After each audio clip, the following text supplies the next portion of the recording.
araka zay efa hitantsika zay apôstôly ny fiasan'Andriamanitra fa manaprofo Andriamanitra zany tsy miova omaly ary mandrakizay ka mandeha de mandeha moa zany fotoana ka manasan'ny olona rehetra zay mahita an'izao fandarana zao tsika rapitso manomboka amin'ny 7 sasany maraina ny fotoana ety amin'ny fiangonana kristianina miara-mivavaka Manaritsoa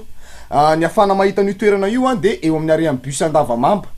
arian'ny bus Andavamamba rehefa tonga eo amin'ny arian'ny bus Andavamamba ianao zany de mahita vehivavy manao saron-doha sy manao robe fotsy mitana banderole misy soratra hoe fiangonana kristianina miara-mivavaka de afaka manantona andreo olona reo ianao de aterina ety amin'ilay toerana fivavahana na ihany koa eo amin'ny Senama 67 na eo amin'ny poste 67 samy misy akao avokoa reo toerana ireo de manasanao tena manasanao ampitiavana izahay za mino fa raha hain'ny tompony na ny voninahiny tamin'ny fiainany ihany ainy atao ihany koa zany eo amin'ny fiainanao tongava averiko ihany rapitso manomboka amin'ny 7 sasany maraina ny fotoana ety amin'ny fiangonana kristianina miara-mivavaka Manaritsoa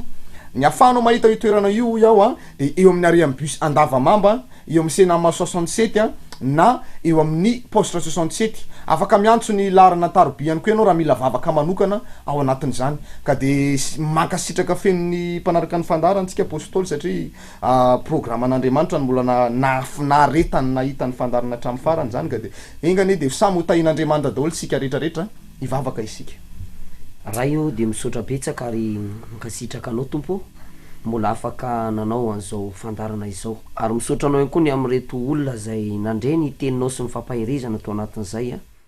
ny voninahitra de ho anao ary ny fitahinao kosa ho an'reto olona reto ho an'ny tokantranony sy ho an'ny fiainany misaotra Jesosy io amin'ny anaranao nanonana zany vavaka izany amen eny ary fa de samy ho tahin'Andriamanitra daholo sika rehetra Andriamanitra